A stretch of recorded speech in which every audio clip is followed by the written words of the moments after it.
Okay, you ready? Chapter 15, the chocolate room. An important room, this, cried Mr. Wonka, taking a bunch of keys from his pocket and slipping one into the keyhole of the door.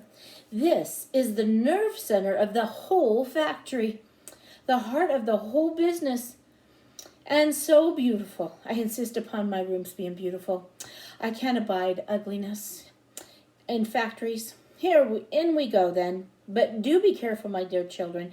Don't lose your heads. Don't get overexcited. Keep very calm. Mr. Wonka opened the door.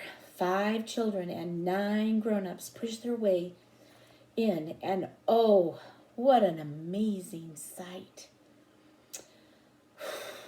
Wow. They were looking down upon a lovely valley. There were green meadows on the either side of the valley, and along the bottom of it there flowed a great brown river. What is more, there was a tremendous waterfall halfway along the river, a steep cliff over which the water curled and rolled in a solid sheet, and then went crashing down.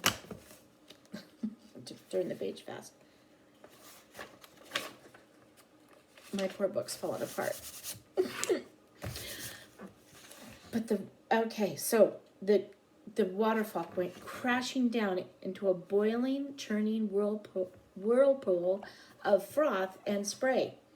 I need to get the gum out of my mouth so I can read without having...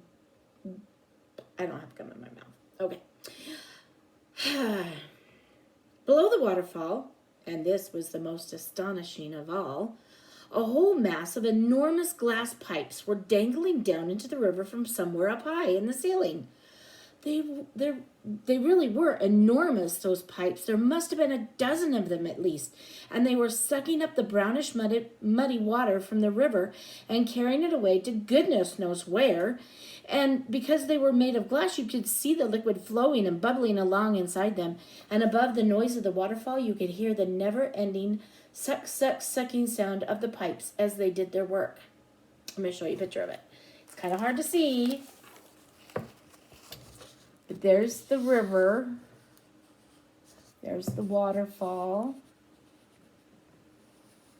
And here's all the pipes sucking up the brown, dirty river. So they think. Graceful trees and bushes were growing along the riverbanks, weeping willows and alders and tall clumps of rhododendrons with their pink and red and mauve blossoms. In the meadows there were thousands of buttercups. There, cried Mr. Wonka, dancing up and down and pointing his gold-topped cane at the great brown river. It's all chocolate. Every drop of that river is hot, melted chocolate. Ooh, of the finest quality, the very finest quality. There's enough chocolate in there to fill every bathtub in the entire country. And all the swimming pools as well. Isn't it terrific? Just look at my pipes. They suck up the chocolate and carry it away to all the other rooms in the factory where it's needed.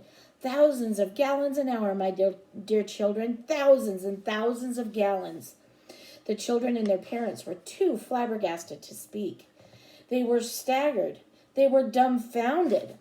They were bewildered and dazzled. They were completely bowled over by the hugeness of the whole thing. They simply stood and stared. The waterfall is the most important, Mr. Wonka went on. It mixes the chocolate. It churns it up. It pounds it and beats it and makes it light and frothy. No other factory in the world mixes its chocolate by waterfall, but it's the only way to do it properly. The only way. And do you like my trees? He cried, pointing with his stick.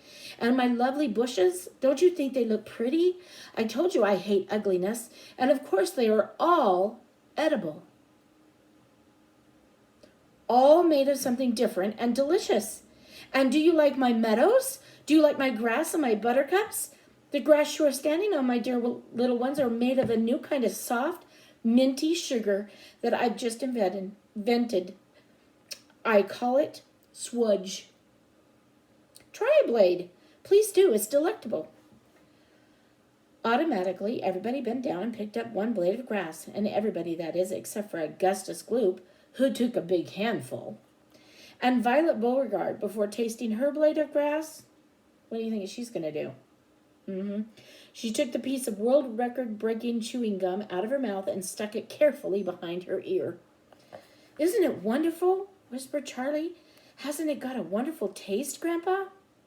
I could eat the whole field, said Grandpa, grinning with delight.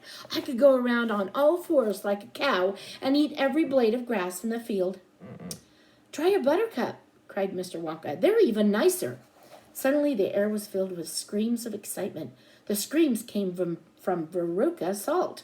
She was pointing frantically to the other side of the river. Look over there, she screamed. What is it? He's moving. He's walking. It's a little person. It's a little man down there below the waterfall. Everybody stopped picking buttercups and stared across the river. She's right, Grandpa, cried Charlie. It's a little man. Can you see him? I see him, Charlie, said Grandpa Joe excitedly. And now everybody started shouting at once. There's two of them. My gosh, so there is. There's more than two. There's more than 3, 4, 5. What are they doing, and where do they come from? Who are they? Children and parents alike rushed down to the edge of the river to get a closer look. Aren't they fantastic? No higher than my knee.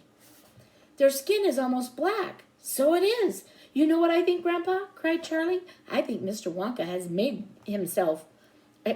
made them himself out of chocolate. The tiny men, they were no larger than a medium-sized doll, had stopped what they were doing, and now they were staring back across the river at the visitors.